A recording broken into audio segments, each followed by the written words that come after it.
భాసనాటక చక్రం 9వ భాగం 11/4/20 మహాభారత కృష్ణ కథారూపక భాసుడు రాసి యథా సముద్రోది మహాన్ యథా చ హిమవాన్ గిరి ఖ్యాతౌ రత్నాకరౌ తద్వన్ మహాభారతముచ్యతే సర్వేషాం కవిముఖ్యానాం ఉపజీవ్యో భవిష్యత్ వజ్యస్య ఇవ భూతానాం వజ్జవ్య ఇవ భూతానాం అక్షయో భారతద్రుమః.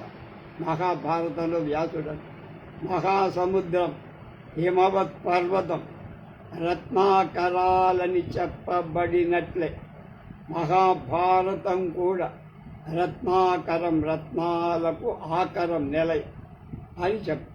ఈ భారతమనే అక్షయమైన వృక్షం ప్రాణుల ప్రాణాల మేఘం ఆధారమైన ప్రధానులైన కవులందరూ కావ్యరచన చేయటానికి ఆధారమవుతోంది. మళ్ళా యథా సముద్రోది మహాన్ యథా చ హిమవాన్ గిరి ఖ్యాతౌ రత్నాకరౌ తద్వన్ మహాభారతముచ్యతే సర్వేషాం కవిముఖ్యానాం ఉపజీవ్యో భవిష్యతి పర్జన్య ఇవ భూతానాం అక్షయో భారతద్రుమ. మహాసముద్రం హిమవత్ పర్వతం రెండూ కూడా రత్నాకర. హిమవత్ పర్వతం మీద రత్నాలు దొరుకుతాయి, సముద్రంలో కూడా. అలాగే మహాభారతం కూడా రత్నాకరం, అందులో రత్నాలు. ఈ భారతమైన అనేటువంటి అక్షయ వృక్షం ప్రాణుల ప్రాణాల మేఘం ఆధారమైన ప్రధానమైన కవులందరి కావ్యరచన చేయటానికి ఆధారం. అద్భుతమైన వాక్యం. 6 మహాభారత రూపకాలు, 5 చిన్న ఏకాంకిక రూపకాలు, 6వదైన పంచరాత్రం, చాలా అరుదుగా లభించే సమవక అనే 3 అంకాల రూపం, 5 చిన్న రూపకాలు, మధ్యమ వ్యాయోగం తప్ప మిగిలిన 4 కథావస్తువు కురుక్షేత్ర యుద్ధానికి సంబంధం. కర్ణభారం, దూత ఘటోద్గజం, గురుభంగం వీటి కార్యక్షేత్రం యుద్ధం రంగం.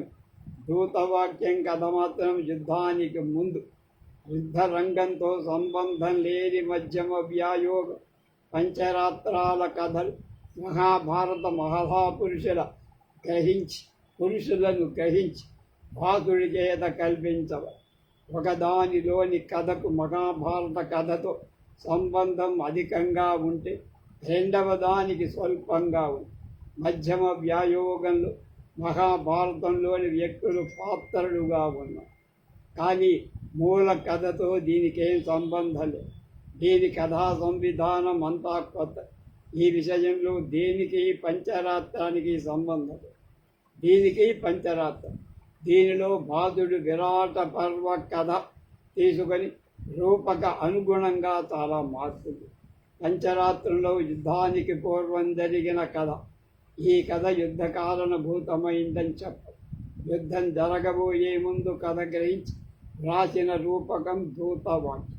యుద్ధ శివ దివస రోజుల్లో మధ్య జరిగిన కథాంశాలు గ్రహించి రాసిన రూపకాలు దూత ఘటోత్కజ, కర్ణభారం. యుద్ధం చివరి జరిగిన కరుణరసభరిత వృత్తాంతాన్ని గ్రహించి రాసింది ఊరుభంగం, తొడలు వెలగ. ఈ విధంగా భాసుడి మహాభారత రూపక మొత్తం మహాభారత యుద్ధం ఆధారంగా చేసుకొని వ్రాసిన రూపం.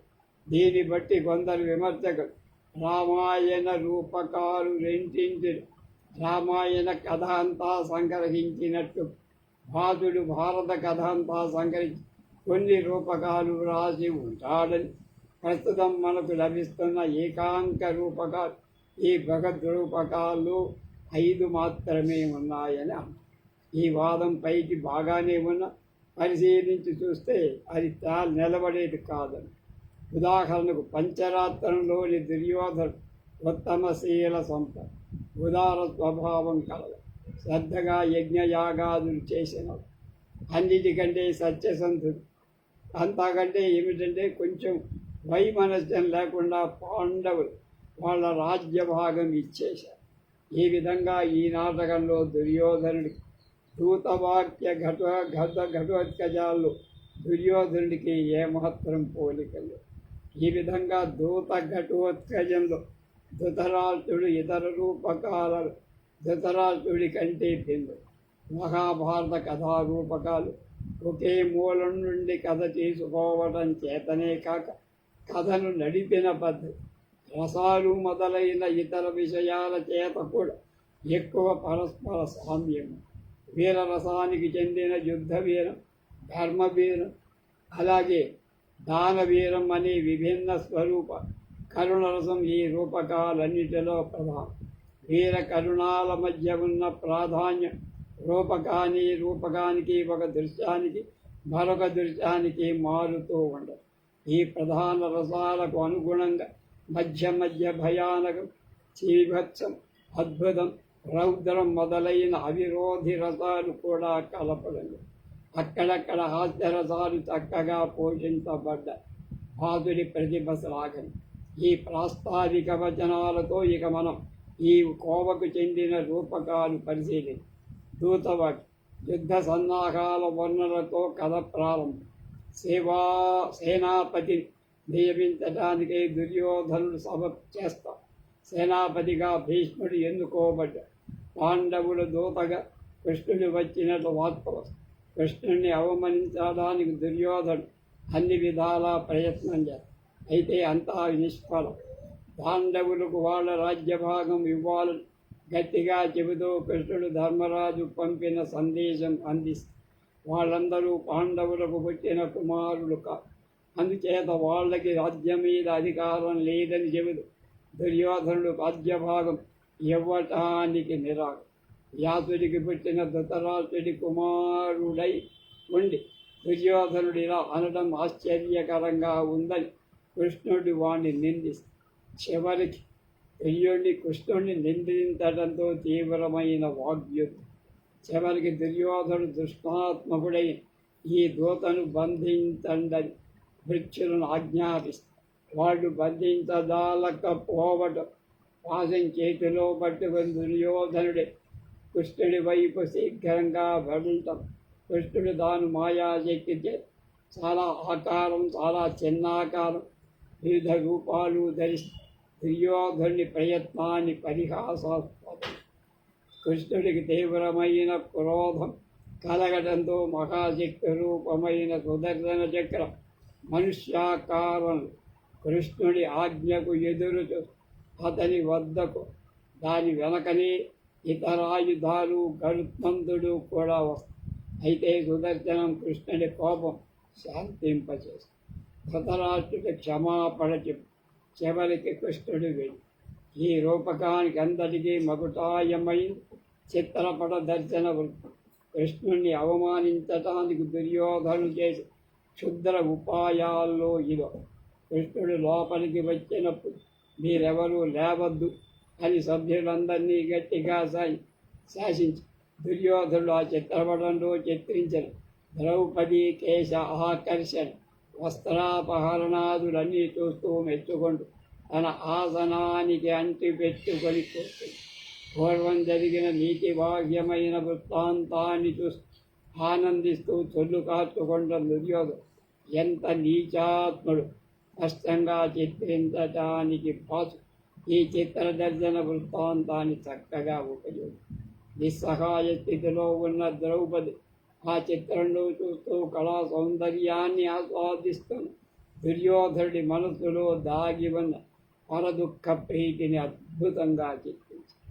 ఏషా ఖలు ద్రౌపదీ దుశ్యావసన పరామృష్ట సంభ్రమోత్పన్నలోచన రాహువక్రాంతగరత అంతరాంతరగత చంద్రలేఖేవ శోభతే. దుశ్శాసనుడు లాగుతుండగా కంగారు పడు ఇటు అటు చూస్తున్న ద్రౌపది రాహువదంలో చెక్కిన చంద్రలేఖలాగా. ఈ చిత్ర వృత్తాంతం చాలా చక్కగా సమకూర్చబడింది అని కీర్త్ అనేవాడు ప్రశంసలు అందుకొందంటే అది ఎంతగానో తగింది. దుర్యోధనుడు అవలంబించిన నీచమైన క్షుద్రోపాయాలు ఒకవైపు చూపిస్తూ మరొక వైపు శ్రీకృష్ణుని మధోహోదాత్త స్వరూపం వర్ణించి వాసుడి పాత్ర చిత్రణ నైపుణ్యం ఎంతైనా ప్రశంసని. దుర్యోధనుడి పాత్రకు వ్యతిరేకంగా కృష్ణుడి పాత్ర సముజ్వల రూపంలో ప్రకాశిస్తూ ఉంటే, కృష్ణుడి పాత్రకు విరుద్ధంగా దుర్యోధనుడి పాత్ర అతి క్షుద్రంగా అపరిమిత రచనా చిహ్నాలు కూడా దూతవాక్యంలో లేకపోవడం, గాంధీ శ్లోకంలోని యమక ప్రయోగాల ద్వారా సూచితమైన కవికి గల శబ్దాడంబర ప్రయత్నం దీనికి ఒక ఉదాహరణ. అలౌకిక శక్తుల వలన ముఖ్యంగా కృష్ణుడి మాయలను చూపించేటప్పుడు చేసింది రంగం మీద ప్రభావ విహీనంగా అనడంలో సందేహం. సుదర్శన చక్రాన్ని మనుష్య రూపంలో చూపించడం వాసుడు చేసిన నూతన ప్రయోగం. ఇలాంటి పద్ధతి బాల చరిత్రంలో అధికంగా అనుసరించడం. ఈ విధంగా ఒక నీ రూప వస్తువు మానవ రూపం ఇవ్వడం, ఒక వస్తువుకి మానవుడు తర్వాత కాలంలో ప్రతీతి నాటకాలు ఎలిగారికల్ ప్లేస్ ఆవిర్భావానికి దారి తీసి ఇవ్వడం. అయితే నాట్యరంగం మీద ఇలాంటి కృత్రిమ పద్ధతుల ప్రయోగం ఎంతవరకు ఉచితమనే ప్రశ్న ఉంది. కృష్ణుడి ఆయుధాల సుదీర్ఘ వర్ణన ప్రళయకాలం స్మరింపజేసే మహావేగంతో గరుత్మంతుడు వచ్చినట్టు వర్ణించడం, ఇలాంటివన్నీ కావ్యంలో మంచి వర్ణనలు కావచ్చు కానీ నాటక రంగంలో ఉపయోగపడవు, ఔచిత్యం. వాసుడి రూపకాలన్నిటిలో దూతవాక్యంలో శ్లోకాల శాతం అత్యధికం అనే విషయం కర్ణభాగం. వాసుడి రూపకాలన్నిటిలో ఇది చెందదు. దూతవాక్య పంచరాత్రాల దీనిలో కూడా స్త్రీ పాత్ర లేదు. ఒక పక్క పాండవుల మధ్య భీకరమైన పోరాటం జరుగుతున్న సమయం కర్ణుడు తన సహజ కుండలాలు దానం చేసి చూపిన దాన వీరత్వం ఈ రూపకంలో వర్ణం. దీనిలోని మొదటి అంకం నాటకీయ వాతావరణం సృష్టించడం కోసం కర్ణుడి సంక్షుభ మానసిక స్థితికి సూచించడానికి బాహ్యమైన ఈ భావ ఉత్తేజక విషయాలన్నీ వర్ణించి గురు శాపం చేత అస్త్రాలన్నీ నిర్వీర్యం పోక తల్లికి ఇచ్చిన మాటను బట్టి తాను స్వతంత్రంగా యుద్ధంలో వ్యవహరించటానికి వీల్లేని పరిస్థితులు ఎదుట ఎన్నో అపశకునాలు చూస్తూ ఎంతో కలత చెందిన మనసుతో అతడు అర్జునుడితో యుద్ధం చేయటానికి కష్టంతో వచ్చిన అన్ని పరిస్థితుల్లో కూడా ఒక బ్రాహ్మణుడు వచ్చి అడిగితే ఎంతో విలువైన భిక్షను ఇవ్వటానికి వెనుదీయ. ఒక బ్రాహ్మణుడు తనకేం కావాలో స్పష్టంగా చెప్పకుండా యాచించినప్పుడు తాను నిస్సంకోచంగా ఇవ్వగలిగిన అత్యుత్తమ వస్తువుల పేరు ఒకదాని ఒకటి తర్వాత చెప్తాం. కొమ్ములు బంగారంతో అలంకరించిన వియ్యావు, ఉత్తమ జాతికి చెందిన వియ్యస్వ, అత్యుత్తమ గజ సమూహం, అనంతమైన సువర్ణ రాసులు ఏం కావాలో నాకేం వద్దు అని బ్రాహ్మణుడు అన్నప్పుడు నీకు కావాల్సిస్తే నా శిరస్సే ఇస్తా. ఆ మాటకి ఆ బ్రాహ్మణుడు భయకంపితుడై అప్పుడు కర్ణుడు నా కవచ కుండలాలైనా సరే ఇస్తా. బ్రాహ్మణుడు అంగీకరి. ఇదంతా చివరికి రక్షణ లేకుండా చేయటానికి కృష్ణుడి పన్నిన పన్నాగమని గ్రహించు. కర్ణుడి ఒక్క నిమిషం కూడా ఆలోచించదు. కవచాన్ని కుండల శరీరం నుంచి కోసి బ్రాహ్మణుడు సంతోషపూర్వకంగా ఇచ్చి ఈ ఉపాయనానికి ప్రత్యుపపాయం ఇంద్రుడి శక్తిని ఇచ్చినప్పుడు దాన్ని కర్ణుడు మర్యాదంగా దృఢచిత్తంతో నిరాకరి. ఇది బ్రాహ్మణుడి మాట కనుక నువ్వు గ్రహించాలి అని ఆ బ్రాహ్మణుడు చెప్పిన చివరికి తీసుకుంటాడు. కర్ణభార ప్రధా వస్తువు మహాభారతంలో అత్యమల్పమైన భేదాలు పాత్ర చిత్రణ కూడా భారతానికి అనుగుణం. ఈ సంఘటన యుద్ధానికి చాలా ముందుగానే అయితే వాసుడు కాలం స్థానం కూడా మార్చాడు. కర్ణుడు తనకున్న ఏకైక ఆత్మరక్షణ సాధన దాని అవసరం ఎంతో ఎక్కువగా ఉన్న సమయంలో అది లేని లోటు ఎక్కువగా కనబడే రణభూమిలో దానం చేయటం దాని వీరత్వానికి వైశిష్ట్యాన్ని సమకూరు. కర్ణభారం అనే పేరు కర్ణుని బాధ్యత, కర్ణుని బరువు అనే 2-3 అర్థాలుగా చెప్పారు. మొదటి అర్థం చెప్పిన గణపతి శాస్త్రి మొదలైన ఈ అంకంలో హేమావతిగా సేనాధిపతిగా కర్ణుడు నిర్వహించి బాధ్యత లేదు కనుక బహుశా ఈ రూపకం అసంపూర్ణమంటారు. కర్ణుడి చేత చెప్పించిన నీతి బోధకమైన శ్లోకం నీతి ప్రాధాన్యానికి బాధుడి ప్రారంభ రచన చెప్పడానికి శిక్షాక్షయం గచ్చతి కాలపర్యయ సుబద్ధమూలా నిపతంతి పాదప జలం జలస్థానగతంచ శుష్యతి హతంచ దత్తంచ తథైవ తిష్ట కాలం గడవగా తెచ్చిన విద్య మరుపు చేత నశిస్తు ఎంత గట్టి మొదళ్ళు ఉన్న చెట్టు కిందికి కూలిపో జలాశయాల్లో ఉన్న నీరు ఎండిపో అయితే చేసిన హోమాలు ఇచ్చిన దానాలు మాత్రం శాశ్వతంగా నిలిచి భూత ఘటోత్కజం దీనిలో ప్రధాన కథ గదోద్గదుడు దౌత్యం నెరవేర్త ఈ మూలంలో లేదు భాసుడే కల్పించి ఈ రూపకంలో 2 భాగాలు కథా సంవిధానంలో రసంలో కూడా ఈ రెంటికి భేదం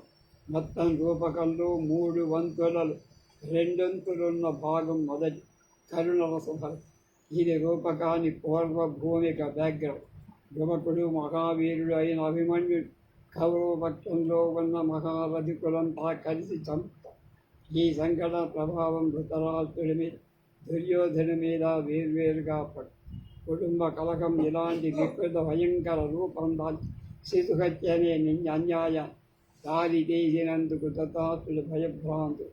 వృద్ధ దంపతులైన గాంధారి ధృతరాష్ట్రుడు వారి కనిష్టపుత్రిక దుశ్శలకు రంగం మీద ప్రవేశపెట్టడం భాసుడికున్న రూపక రచన నైపుణ్యాన్ని వేణువులతో కరుణరసాన్ని పోషించడానికి భాసుడు దుశ్శల పాత్రను చక్కగా సాధనంగా మంచి చాతుర్యంతో ఉపయోగించు దుశ్శల స్త్రీ సహజమైన జాలిని కనబడు క్రూరుడైన ఆ శిశుఘాతకుడు తీవ్రమైన మాటలతో నిండు కౌమార అవస్థలో ఉన్న ఉత్తరకు వైధవ్యం కలిగించి అతడెవడో ఎంత పని చేశాడు చెడ్డ పని నిజానికి అతడు వైధవ్యం కలిగించి తన యువతి అయిన భార్యకే అని మర్చిపోయింది. అభిమన్యుణ్ణి చంపినవాడు తన భర్త జయరథుడే అని వైధవ్యం రావాలని తాను శపించి తనకే అది ఆశ. ఆ దుశ్శలకు తెలియదు ఈ సందర్భంలో ఉన్న నాటకీయ శోచనీయత అతి తీవ్రమైన.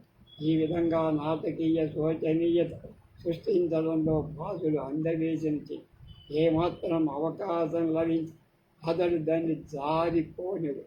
ఈ అభిమన్యుడి వధవలు అర్జునుడు కోపోద్రిక్తుడవుతాడని తన కుమారుల సంహారం తప్పదని ధృతరాష్ట్రుడు నిర్ణయించుకుంటాడు. దుర్యోధనాదుల ప్రవృత్తి పూర్తిగా దీనికి విరుద్ధంగా తండ్రి కొడుకుల మధ్య భావోత్తేజమై సంభాషణ జరిగి తన కుమారుణ్ణి చంపిన వాడి సూర్యాస్తమయంలోగా తాను చంపకపోతే అగ్ని ప్రవేశం చేస్తానని అర్జునుడు ప్రతిజ్ఞ చేస్తాడు. అది మాకు వరం లాంటి. రేపు నా సైన్యానంతటి జయరథుని రక్షించడం కోసం అభేద్య దుర్గంగా నిలబెట్ట. ఇంకా అర్జునుడు మిగిలిన పాండవులు కూడా అగ్ని ప్రవేశం చేసి మరణించాలిందే అది దుర్యోధనుడు తండ్రితో. ఈ ఘట్టంలో భాసుడు సాహస ప్రియుడైన కుమారుడి ధైర్యోపేతమై ఆశావాదాన్ని శోకాక్రాంత యుద్ధుడే ఏం తొయి చెయ్యాలో తోతక తెలియని స్థితిలో ఉన్న వివేకవంతుడైన తండ్రి నిరాశావాదాన్ని చక్కగా చెప్పారు. వృద్ధుడైన తండ్రి కొడుకుతో అంటాడు, అసి ప్రవిష్టం ధరణీమప్యారూఢం నభస్థ సర్వత్రా మగమిష్యంతి సరాస్తే కృష్ణ చక్షుష. భూమిలో దూరిన ఆకాశంలోకి ఎగిరి అతన్ని కృష్ణుడనే నేత్రాలు గల బాణాలు అంతటా వెంబడిస్తాయిరా. ఈ విధంగా చక్కని పూర్వభూమిక ఏర్పాటు చేసుకొని కవి ఘటోత్కజుడిని ప్రవేశం. రూపకంలో 2వ భాగంలో ఘటోత్కజుడు దుర్యోధనుని ఈ వాగ్వాదంలో ఎదిరించడం, ధృతరాష్ట్రుడికి కృష్ణుడు పంపిన సందేశం అందజేయడం, చివరగా దుర్యోధనుని హెచ్చరించడం చెప్పి గట్ట నీరసంతో ఉంటుంది. సింహం ఉన్న గుహలోకి వెళ్ళి దాని జూలు కత్తిరించడం మహాధైర్యంతో ప్రవర్తిస్తున్న ఘటోత్కచుని చిత్రం అత్యద్భుతం. వాల్మీకి రామాయణుడు ఇలాంటి పని మీదన వెళ్ళిన హనుమంతుని చిత్రణలాగా రాక్షసతే ఉత్తరమైనందు రాక్షసులకుండే అహంకారంతో ప్రవర్తిస్తున్నావని దుర్యోధనుడు ఆక్షేపిస్తే ఘటోత్కచుడు తవిక విధంగా సమాధానంతో బాధుడు వ్యంగ్యాధిక్షేప ప్రయోగంతో చూపిన చాతుర్యం అత్యంత ప్రశంసని. తన తల్లిని గురించిన ఆక్షేప పూర్వకంగా పలికిన మాట మనసులో గుచ్చుకోవడంతో ఘటోత్కచుడు నీ క్రూరత్వం ముందు రాక్షసుల క్రూరత్వం ఏపాటిదిరా అన్నారు అని బదులు చెప్పారు. వినేవాళ్ళ హృదయంలో ప్రవహించే రక్తాన్ని గడ్డ కట్టించే కౌరవులు పూర్వం చేసిన క్రూర కృత్యాలు ఉదహరిస్తూ అంటారు. నతు జతుగృహే సుప్తాన్ నతు జతుగృహే సుప్తాన్ భ్రాతృన్ దహంతి నిశాచరా శరసి న తథా భ్రాతృ పత్నీం సుశంతి నిశాచరా నచ సుతవధం సంఖ్యే కర్తుం స్మరంతి నిశాచరా వికృత భవిషోప్యగ్రాచార గుణా వర్జిత. నిశాచరుల రూపంలో నిశాచరుల రాక్షసుడు రూపంలో వికృతంగా ఉండదు. భయంకరమైన పనులు చేస్తే చేయరు. కానీ నిశాచరులెవరు లక్క ఇంట్లో నిద్రపోతున్న సోదరులను కాల్చి నిశాచరులెవరు సోదరుడి భార్య జుట్టు పట్టుకోలాగా నిశాచరులెవరు యుద్ధంలో కుమారుణ్ణి చంపాలని మనసా వాచా కూడా సంకల్పించి దుర్యోధనుడు చిరుగాలి తల్లి సుడిగాలి కోసుకోవాల్సి వచ్చి చిరుగాలిని తల్లి సుడిగాలిని కోసుకోవాల్సి అతడు ధృతరాష్ట్రుడిని అవమానిస్తూ నువ్వొక వార్తాహరుడు కాబట్టి నిన్ను చంపకుండా వదిలేస్తాడు. ఆ మాట వినగానే ఘనస్థుడు ఘటోత్కచుడి మనసు చూర్పు నేను వార్తాహరుణ్ణి మాత్రమే కాదు అని పిడిగిలి బిగి యుద్ధ సన్నద్ధుడై తోడ చూస్తూ ధృతరాష్ట్రుడు శాంతింప చేయటం బుద్ధిలో రక్తపాతం తగ్గి రేపు సూర్యోదయం అవటంతో మీ అందరి వినాశం దగ్గర పడింది అని కృష్ణుడి హెచ్చరికను దుర్యోధనుడికి చెప్పి ఘటోత్కచుడు వెళ్ళి బహుశగా ఈ రూపకంలో భరతవాక్యం లేదు కనపడదు. అందుచేత రూపకం అర్ధాంతరంగా ఆగి అయితే ఈ రూపకం ఒక అతుకుల బొంతాని వెండలు విడిచి చేసిన దోషారూపంలో నిజం లేదు. చివర ఏదైనా కొంత భాగం పోతే అది అత్యల్పం అయి ఉండదు. ఘటోత్కచుడు వచ్చిన పని పూర్తయి ఇంకా చేయాల్సిందే. ఇక రేపు మధ్యమ వ్యాయోగం ఇంకొకటి ఉంది, వాటి గురించి తెలుసుకోండి.